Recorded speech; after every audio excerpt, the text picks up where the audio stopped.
Another thing that's happened is that we started somewhat small and we've grown over time. So back in 2011, we had a total of 255 surveys from 59 different scanners covering six different scan categories.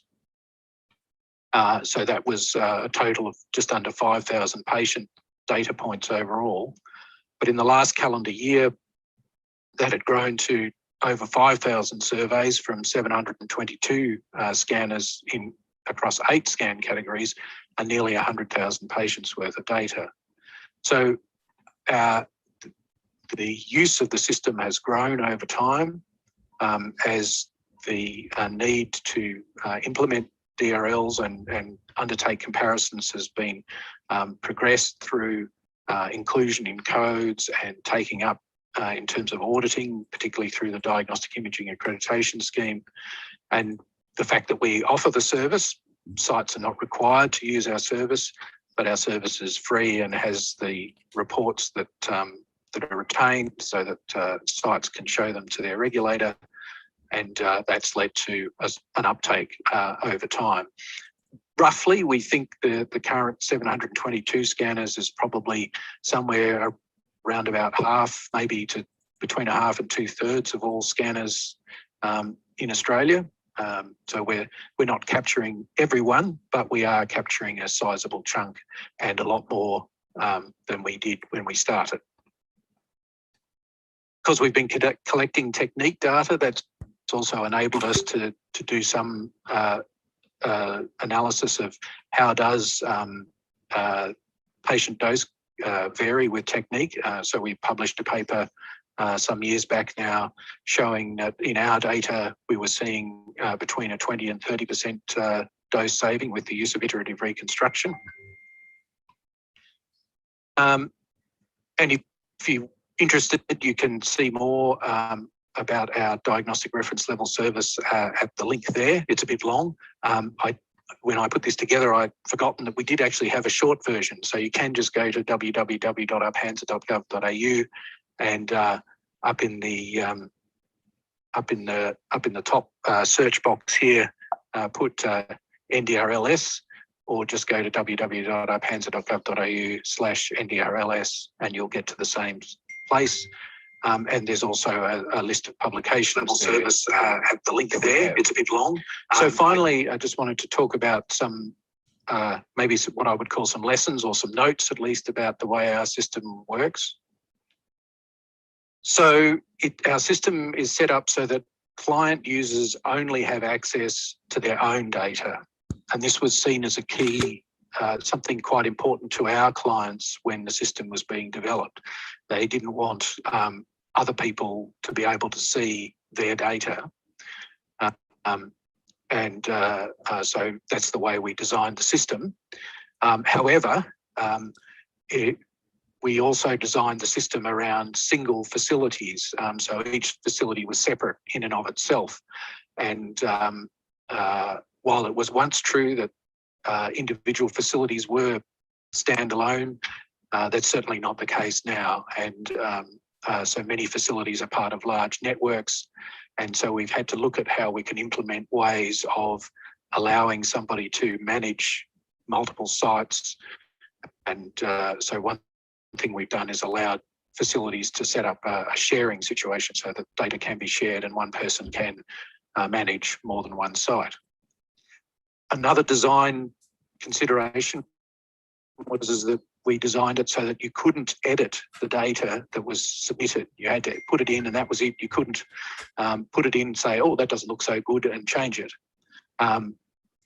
What that's meant is that to correct errors that we've had to get sites to tell us to delete the data and re-enter it. And that's caused a bit of grumbling and annoyance. And at the moment, we're currently implementing the capability for us on the administrator side to actually undertake some edits. But I guess another thing that we've learned over time.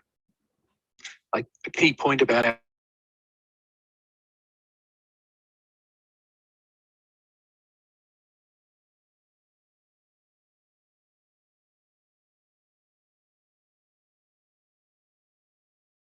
with the process and not selectively choosing the best studies to put in and treating.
Spreadsheets and a separate database.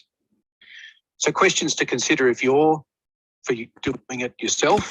Do you want prospective or retrospective data collection? Do you want people to enter data as you're going, or do you want them to be able to pull data from a PACS and then process it and use that to submit it? That can have impacts on what data is going to be available at the time that someone's doing a retrospective pull as opposed to prospectively. Do you want the technique factors as well as the dose metrics? And if you do want the technique factors, which ones? What patient data are you going to want? I think a size metric is important, but is it weight or body mass index or water equivalent diameter, or perhaps using size-specific dose estimate if the scanners use that, but you also want age and sex or other information.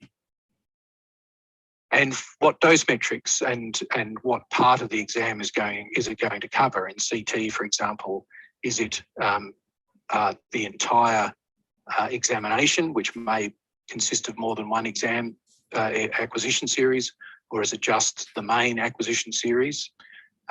In CT, the dose length product is a reasonable value to use for either type of situation, but things get a little more complicated if you're asking for the computed tomography dose index when you have different levels of CTDI for a scout, for a monitoring scan, or for the actual total acquisition. So these are things that need to be thought through in terms of what's going to be asked for.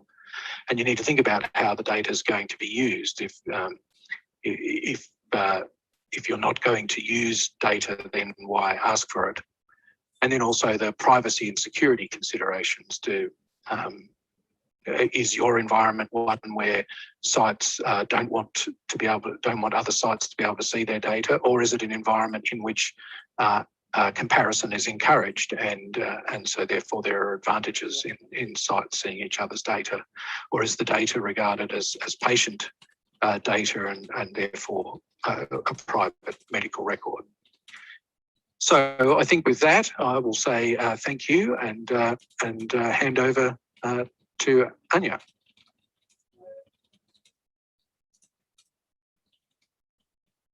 Thank you, Peter. So Anja will now proceed with the experience. Yes, thank you very much. And thank you for this opportunity to share our experience of an online system in Sweden. I could note also that the Sweden Radiation Safety Authority, SSM, is issuing regulations, for example, deciding the national diagnostic reference levels for Sweden. And we also have a supervising role. And in this presentation, I will give a short introduction to our online system.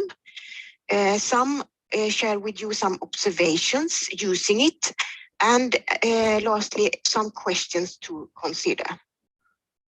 But before that, I will start to share our experience in the offline system. We have had national diagnostic reference levels for about 20 years in Sweden. So before we had an online system, we had to collect data in another way. And this an example that we started a collection with required the hospitals to report to us in 2013. And then we had to manually work on the data at SSM. And it was very time consuming. So the report and the result was published about 2 years later. So that is a disadvantage of this offline system. So we decided to try to get an online system work in Sweden. And we started actually in collaboration and with assistance from the Australian authority. So we can see perhaps some similarities in our systems. This is a screenshot of the web browser, and we access all the information through a web interface. And the users in the hospitals, as well as the staff at SSM, have an ordinary login function at this website. The system contains data for all modalities: CT, conventional, nuclear medicine, mammography, interventional, and also dental CBCT. That is all the examination that we have established national diagnostic reference levels. And we have been in operation since 2018, so not so much as in Australia. We handle the system internally. That is, all administration and technical support is performed by the staff from SSM. And what type of data do we collect? Basic data from about the hospital, room and equipment, and vendor and model. We also collect protocol for every examination type and collect key technical parameters. And from these protocols, we collect patient data from patient exams, and at least 20 exams. It is, we have the opportunity, the hospitals have the opportunity to report more patient exams. And when you have entered all this data, the median value of this examination is displayed. And this is a screenshot of the protocol and an example from the CT protocol. And it actually contains a lot of data parameters, about 15 parameters, and this is entered manually by the hospitals in the website. And if we look at an exam data, we also collect age, gender, length, and weight for all the patients with the radiation dose indices, in this case, CTDI.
At SSM, we have staff experienced in medical physics, and we include this IT staff that support us with this system. And it's not a fully automated system. The hospitals have to upload their data in Excel or text files, and do a quality assurance or a quality control of the data before they upload it in the system. So it contains some kind of quality control of the data. And when you have uploaded your data, you receive immediate feedback from the system on your computer, where your typical dose is placed in the histogram spread of all the data that in the system, together with the national diagnostic reference level. But in this system, you can actually see all the other typical doses and data from all the other hospitals and equipment that is present in the system. So you can click on the bar and see what, for example, the green mark here, who is that and what are they, what's their protocol and what's their machine. So it gives you instant feedback on your result. And I think that is a very important parameter. And some observations. I think that our experience is that this kind of online system have greatly improved the situation and preconditions for setting national diagnostic reference levels. We have current data in the system from all facilities, and that is all machines in Sweden.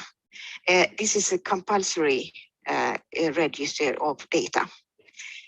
We have has been simplified data collection a lot and management, but still work has to be done manually. So it's not a fully automatic system. And we have this simple review and revision of national diagnostic reference level. But still, of course, the authority have to decide on that national level and when it's proper to change the national diagnostic reference level. And we don't think that it should be done too often. Every 3 or 5 years is sufficient. But I think that this system has complementary advantages, and perhaps that's equally important as setting the national diagnostic reference levels. We have increased awareness of patient doses and diagnostic reference levels, both in the hospitals and at SSM. And the system, as I said before, the system gives instant feedback to the hospitals. They do not have to wait for the results and can work more actively with their typical doses. And this is a tool for optimization and expands beyond the national diagnostic reference levels, just to see a level. But you can investigate why you are in perhaps a rather high dose. And some conditions for this to work. We think that it's very good to have the diagnostic reference levels as included in the regulations. It is the data collection requires no extra decisions or initiatives, either at the SSM or at the hospital. But it also requires a good communication with the hospitals. Errors can occur, and this must be handled in a good way. So from my side, I think we have a good relationship with the hospitals. And lastly, questions to consider, and I think that some of this Peter already mentioned, the amount of data to collect. You should not collect data that you do not use. And perhaps in our system, we have data that we should exclude. It is perhaps data that are difficult to interpret and so on. And we have also been suggestions and requests to automate the system even more. For example, to connect the dose management system at the hospital, direct link into the national dose registry. This is, of course, has of course advantages, but also disadvantages. And I could raise this issue that it could be that the risk of decreased awareness of the patient doses when you have this kind of fully automatic system. And that was all from my side. Thank you very much for your attention, and over to you, Jenia. Thank you, Anya. Let's now listen to our Indonesian colleagues. Runi, it's shorter, so I don't use your full name. I hope it's fine. It's kind of hard to memorize my long name. Thank you, Jenia. Good morning and good afternoon, all participants all over the world. In this good occasion, allow me to present before you the establishment and implementation of Indonesian Diagnostic Reference Level, or IDRL. To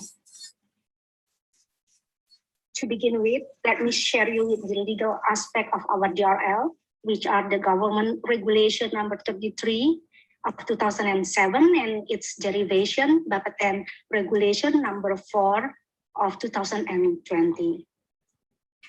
DRL is really an effective tool for the optimization of medical exposure in diagnostic examination to prevent the patients from the unnecessary exposure to radiation due to inaccuracies in the examination.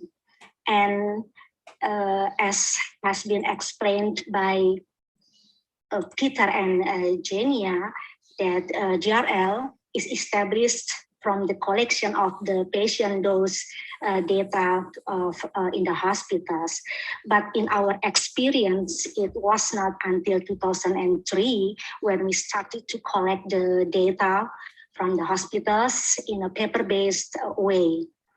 And beginning 2013, we started to build an online-based patient radiation dose data management information system, namely SIINTAN, which was officially launched in 2014. SIINTAN is basically inspired by and adapted from the similar online portal owned by Arpansa, as Peter has explained before. And in the same year, we have developed the first feature for CT scan, followed by the development of other features in the next years. And in the 5-year period of 2020 to 2024, we are expecting that SIINTAN could help hospitals to have the patient dose management system and also to have the standard patient logbook available. And here are the modalities from which the patient dose data can be submitted to and collected by our online system SIINTAN. To introduce and familiarize our online system SIINTAN to the hospitals, thus encouraging them to contribute and participate in submitting or uploading their data. Since 2015, we have intensively given technical assistance all over the country. We prioritize the provinces with more medical facilities having the modalities that I showed you before, and they are represented by the yellow color in our country. But still, there are some provinces missing out on our technical assistance due to our budget constraint. But we are still working on it. Trying to cover all over the country. We have 33 provinces. And from all the data collected by SIINTAN, we select, validate, and finally determine the local DRL profile for each hospital. And it takes at least 20 hospitals with their own local DRL to determine the national DRL profile. And to establish our national DRL, we coordinate with all our stakeholders.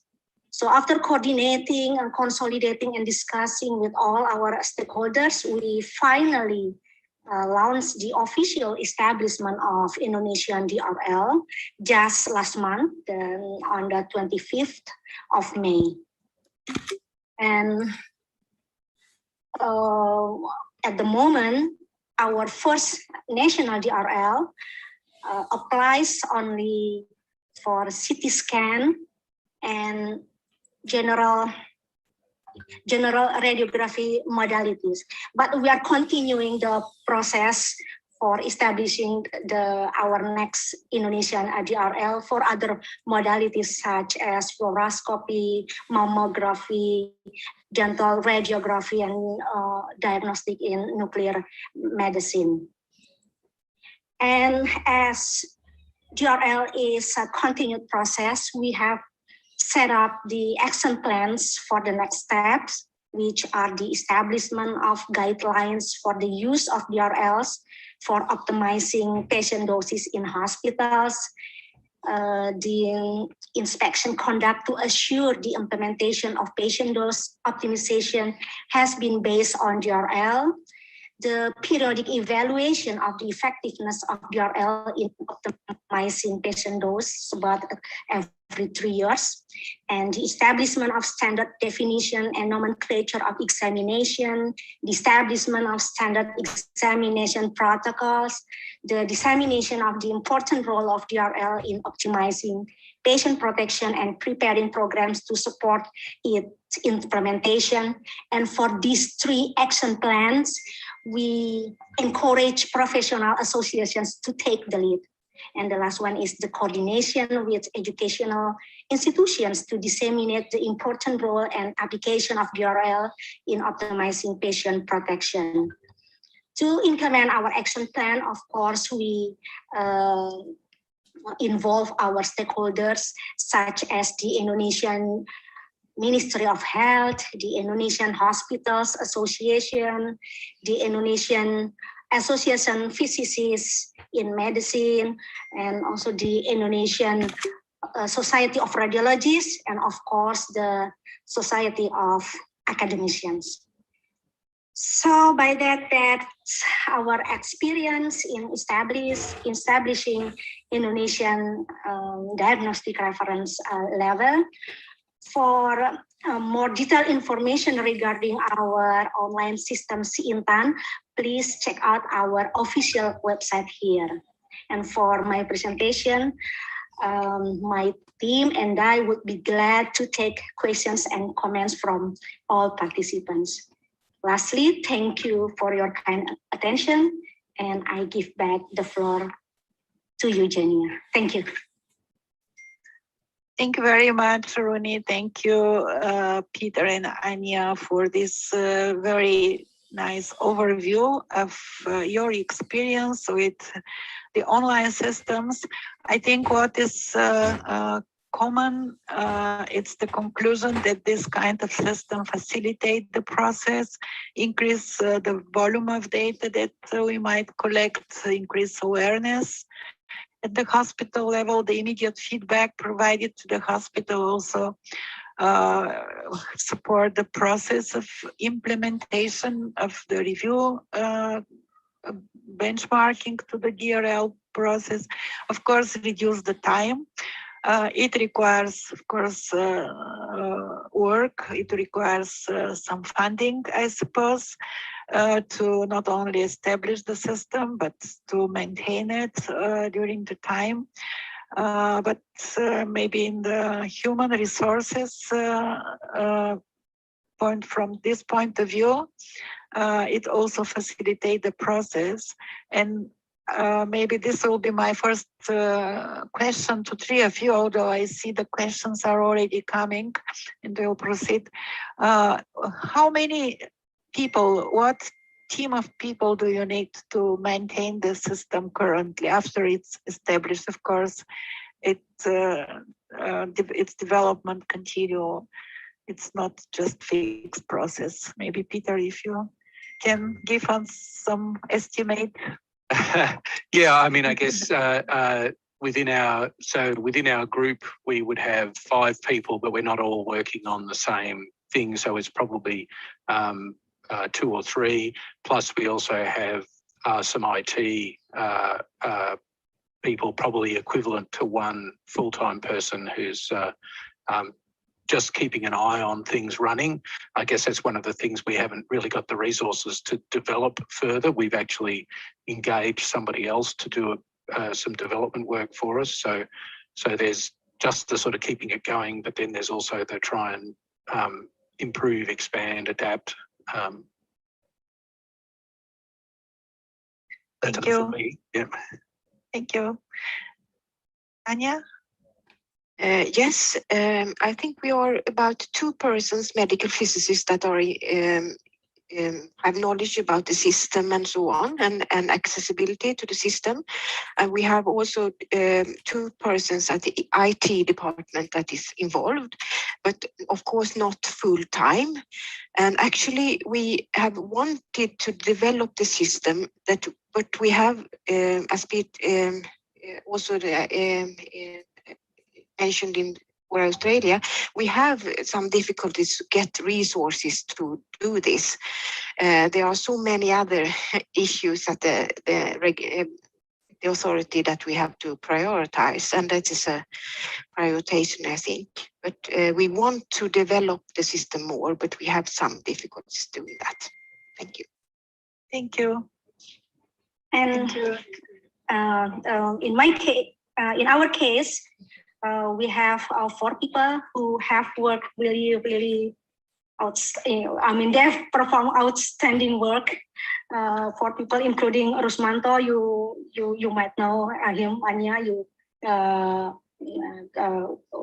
contacted him the first time for this webinar, and of course with the IT people, just like Anya's case, who works not in a routine way. Thank you. I think it was useful to provide this estimation for others who might be inspired by your experience. So let's look at the questions from the audience. The first, the hospital involved in data collection, is it only public governmental hospital, or private hospitals are included as well? I suppose in the 3 countries you have private hospitals as well, so maybe a short answer from your side. Peter? So in Australia, it would be everyone. Everyone has the obligation under their license to undertake a comparison. They don't have to necessarily use our system. Sweden? Yes, in Sweden, it is compulsory to use the system, and for all licensees, both private and public hospitals. Same case in Indonesia. Both public and private hospitals are required to record or submit their patient data to our online system. Thank you. So the next question, I think I see Peter already answered partly. Can a facility enter a survey twice, before and after a change of parameters? So are there limitations in providing data, for example, once per year, or it can be a continuous process? Yeah, so in Australia, the system doesn't put any restrictions on the number of times a site can enter a survey. Thank Yes, you. in Sweden, it is also encouraged to do that, to report continuously. So that is the case in Sweden, yes. Thank you. Runi? Yeah, same case. Same. So yeah, in fact, this is encouraging optimization. If this is not to my understanding, not to just establish diagnostic reference levels, not one-way process. It's really the use of the system to help to support the optimization at hospital level. And this is, I think, the main benefit of these systems. So the next question to Peter Thomas, how much does it cost for us to develop the online database system? I suppose it depends very much on many aspects, but yes, as I said in my answer, I found it a bit hard to say. You sort of covered it a little bit by asking how many people are supporting the system. And I wasn't actually involved at the beginning. But my understanding is we had 2 IT developers working for about 2 years on the original system. So that was the sort of level of effort that went into it at the time. And then in the meantime, we've had around about 1 equivalent full-time person sort of looking after it from an IT side, plus our own, probably, 2 or 3 of our staff helping to sort of talk to clients and manage questions and do the administrative tasks that are in the system, and reviewing the data and so forth. So I think that's a sort of rough idea of kind of costs that hopefully you can translate into your situation as to what it would cost to have, say 2 people working on something for a year or 2. Thank you. I see an interesting and important question, because you mentioned the minimum patient that need to be submitted is 20. And it's in line with the ICRP recommendations. Of course, depending on the modality, you might need more data as well. But there is a comment that, of course, we need a higher volume of data, a higher bigger sample to ensure a reasonable level of confidence. And my question here is, in addition to the number of patients, because my understanding is that the systems do not limit the number. They can upload more patients, more than 20. Do you set any restrictions on the patient, for example, patient weight or any other, or they can submit any adult patient, for example, for their modality? Again, maybe starting from Peter. Okay, all right. Being in a country starting with A. So in our system, it is a maximum of 20 patients. So our system doesn't cope with more than 20 patients in a survey. We don't place any restrictions on the size of the patients. We ask for patient weight, so we do have that recorded in the system, and we could in principle restrict the data either when we're doing an analysis or reporting, but at the moment we don't.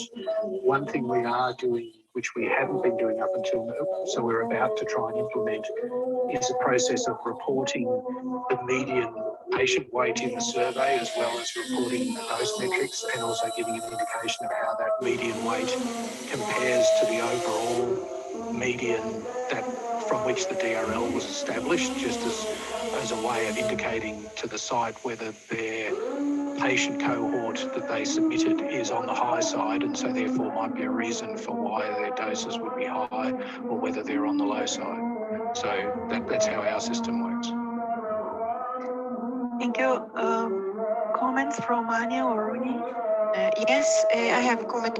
We have restrictions on weight for adults between 60 and 90 kilograms.